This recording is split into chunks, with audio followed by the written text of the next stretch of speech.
अघोरी जो समाज की मुख्य धारा से बाहर माने जाते हैं, वो एक ऐसे रहस्यमयी अनुयायी हैं जिनका जीवन सिर्फ भगवान शिव के चारों ओर घूमता है।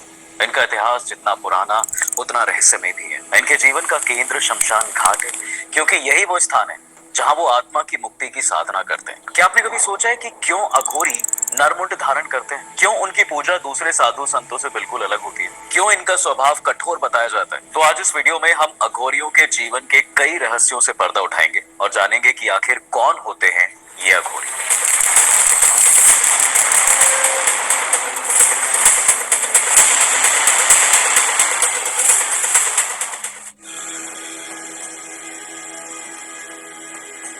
देखिए, अगर अघोरियों के इतिहास की बात करें तो ये शब्द 18वीं शताब्दी में काफी चर्चा का विषय बना था। लेकिन माना जाता है कि इस संप्रदाय के उन प्रक्रियाओं को अपनाया जिसकी वजह से कपालिका संप्रदाय बदनाम हुआ करता था।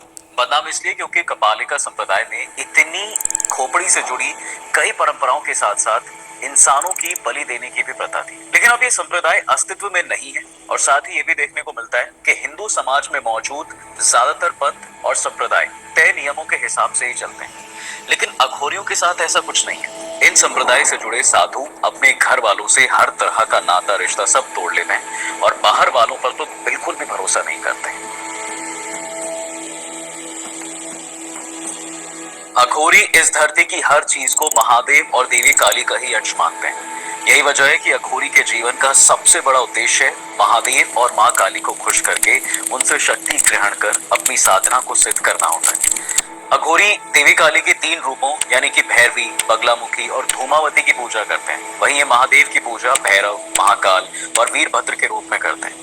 अघोर पंथ में शमशान साधना का एक खास महत्व भी है। आमतौर पर अघोरी शमशान में ही रहना पसंद करते हैं, क्योंकि ये एक ऐसी जगह है जहाँ कोई इंसान जल्दी आता जाता नहीं है। यहाँ तभी कोई आता है जब उसके परिवार में किसी की मृत्यु हुई हो। इसलिए यहाँ भीड़ भाड़ कम होने की वजह से साधना में कोई रुकावट भी नहीं आती। समाज में अघोरियों के बारे में ये भी कहा जाता है कि वो बहुत जिद्दी स्वभाव के होते हैं। अगर वो किसी बात पर अडिग रहते हैं तो उसे पूरा किए बिना नहीं छोड़ते, और अगर इनको गुस्सा आ गया तो वो किसी भी हद तक जा सकते हैं। ज्यादातर अघोरियों की आंखें लाल होती हैं, जैसे कि मानो वो बहुत गुस्से में। लेकिन ऐसा बिल्कुल नहीं होता कि वो देखने में भले ही थोड़े डरावने से तो लगते हैं, पर उनका मन बहुत शांत होता है। अगर आपने गौर किया हो तो अघोरियों के गले में किसी धातु की नहीं बल्कि नरमुंडों की माला होती है। इतना ही नहीं, उनके पास हमेशा एक इंसानी खोपड़ी भी होती है जिसका इस्तेमाल वो खाने के बर्तन के रूप में करते हैं। इस वजह से उन्हें कापालिक भी कहा जाता है। ऐसी मान्यता है कि उन्हें ये प्रेरणा महादेव से ही मिली थी। पौराणिक कथाओं की माने तो एक बार शिवजी ने ब्रह्मा जी का सिर काट दिया और उनका सिर लेकर पूरे ब्रह्मांड में परिक्रमा की थी। उनके इसी रूप के अनुयायी होने की वजह से अघोरी नरमुंड भी अपने पास रखते हैं। भगवान शिव को अघोर पंथ का राजा माना जाता है। पौराणिक कथाओं के अनुसार खुद भगवान शिव ने अघोर पंथ की शुरुआत की थी। बता दें कि अघोर संप्रदाय के एक संत के रूप में बाबा कीनाराम की भी पूजा की जाती है। वैसे अघोरी आमतौर पर दुनिया से कटे रहते हैं। आम लोगों से उनका ना तो कोई संपर्क रहता है और ना ही ज्यादा वो बात करते हैं। वो आत्मलीन और अपने आप में रहना ही ज्यादा पसंद करते हैं। जानकारों की माने तो ये रात का समय शमशान में अपनी तपस्या में लीन हो जाते हैं और दिन का ज्यादातर समय ये अपने सिद्ध मंत्र का जाप करने में लगाते हैं। ये शमशान घाट में अपनी झोपड़ी बनाते हैं और उसके पास एक छोटी धूनी जलाए रहते हैं। देखिए, अघोरी 3 तरह की साधना करते हैं, शिव, शव और शमशान। जब ये शव के ऊपर खड़े होकर साधना करते हैं तो इसे शिव साधना कहा जाता है। बाकी साधना दाह संस्कार की तरह है। शव साधना में शिव को प्रसाद के रूप में मांस और शराब चढ़ाई जाती है, जबकि शमशान साधना में शव की जगह पर चिता की पूजा की जाती है और उस पर गंगा जल और मावा ये सब वगैरह चढ़ाया जाता है।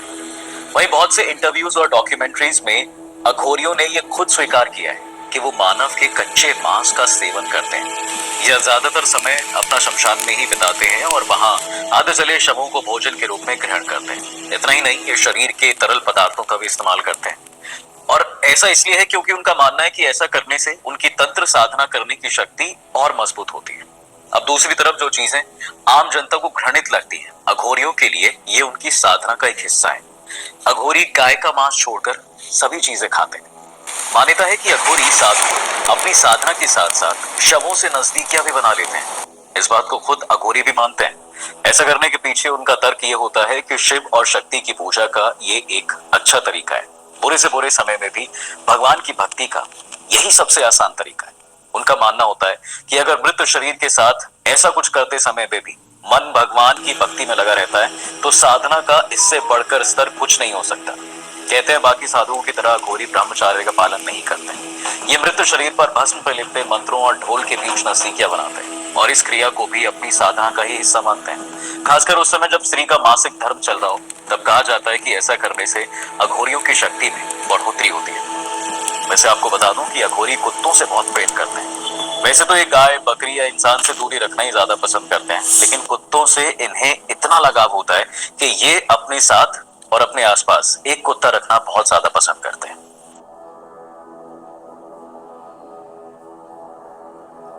दोस्तों आपको जानकर हैरानी होगी, लेकिन अघोरियों का यह मानना होता है कि धरती पर पैदा हुआ हर इंसान अघोरी के रूप में ही जन्म लेता है।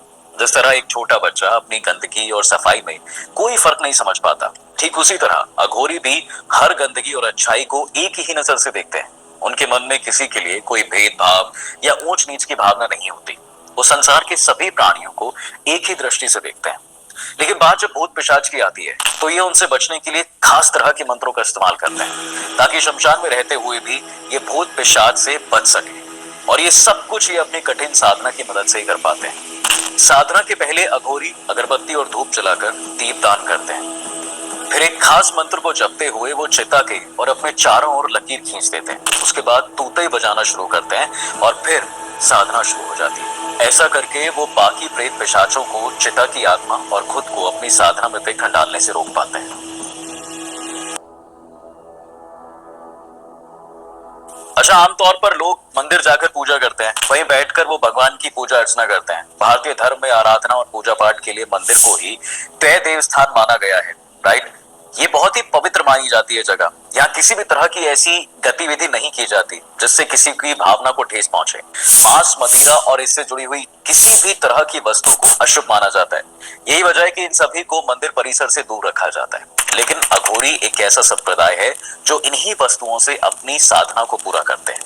ये खुद भी आम लोगों के संपर्क में नहीं आना चाहते, वहीं आम इंसान भी इनसे दूरी बनाए रखने में ही उचित समझते हैं। कहते हैं कि अघोरी उन चीजों को अपनाते हैं जिन्हें लोग अच्छा नहीं मानते या शुभ नहीं समझते। आपने देखा होगा, आमतौर पर साधारण लोग शमशान घाट, शव और कफन आदि को सही नहीं मानते। यहाँ तक कि शमशान से आने के बाद सबसे पहले इंसान स्नान आदि करके खुद को पवित्र करता है। लेकिन अघोरियों के लिए ऐसा कुछ भी नहीं है। उनके लिए ये सारी चीजें उनकी साधना का ही हिस्सा होती है, उनकी जिंदगी का खास भाग होती है।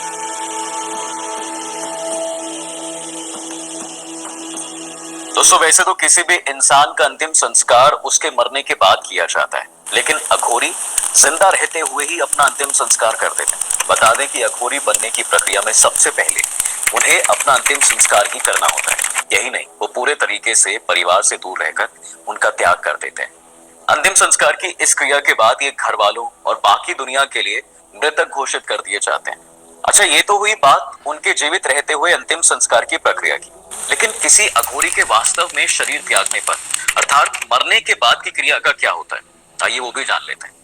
देखिए, ऐसा माना जाता है कि जब किसी अघोरी की मृत्यु हो जाती है तो उसके मांस को दूसरे अघोरी नहीं खाते, बल्कि उन्हें भी सामान्य तौर पर दफनाकर या जलाकर ही अंतिम संस्कार किया जाता है। शिव पुराण में वर्णित एक कथा के अनुसार महादेव के ससुर प्रजापति दक्ष एक सभा में गए थे, जहां एक भव्य हवन का आयोजन किया गया था। प्रजापति दक्ष को देखते ही सभा में मौजूद जितने भी राजा और देवगण वहां पे आए थे उनके सम्मान में खड़े हो गए। लेकिन ब्रह्मदेव और शिव जी अपनी जगह पर बैठे रहे, वो नहीं खड़े हुए। ये देख दक्ष को बहुत गुस्सा आया। उन्होंने सोचा कि चलो ठीक है, ब्रह्मा जी तो मेरे पिता हैं, इसलिए वो मेरे आदर में खड़े नहीं हुए, लेकिन शिव तो मेरी बेटी का पति है, इस नाते से उसे मेरे सम्मान में खड़ा होना चाहिए था। ये बात सोचते ही दक्ष को गुस्सा बढ़ गया और उन्होंने हाथ में जल लेकर महादेव को श्राप दिया कि आज से शिव किसी यज्ञ का भागी नहीं होगा। अपनी बात कहकर प्रजापति दक्ष सभा छोड़कर चले जाते हैं। अभी सुनकर महादेव तो मौन रहे, लेकिन नंदी को बहुत गुस्सा आया। उन्होंने भी श्राप देते हुए कहा कि दक्ष ने महादेव को सामान्य मनुष्य समझकर श्राप दिया, तो मैं दक्ष की बातें सुनने वालों को श्राप देता हूँ कि ये सभी लोग ज्ञान रहित हो जाएंगे और भूख मिटाने के लिए घरों में भिक्षा मांगने वाले हो जाएंगे। नंदी का ये श्राप सुनते ही ऋषि भृगु को गुस्सा आ गया। उन्होंने भी श्राप देते हुए कहा कि जो भी महादेव का व्रत और पूजन करेगा वो सभी धर्म के प्रतिपादक और वेद शास्त्रों के उल्टे चलने वाले पाखंडी हो जाएंगे।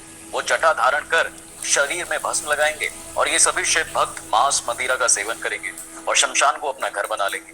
अब इसी श्राप के बाद भोलेनाथ का अघोरी रूप सभी के सामने आया, जिसके बाद ही उनके भक्तों को अघोरी कहा जाने लगा, जिनकी साधना से लेकर रहन सहन तक सब कुछ अलग होता है। तो दोस्तों फिलहाल आज की वीडियो में बस इतना ही। और अगर आपको अघोरियों की जिंदगी से जुड़ा कोई सत्य जानना है या आप जानते हैं तो हमें कमेंट्स में जरूर बताएं। साथ ही वीडियो को लाइक और शेयर करना बिल्कुल ना भूलें।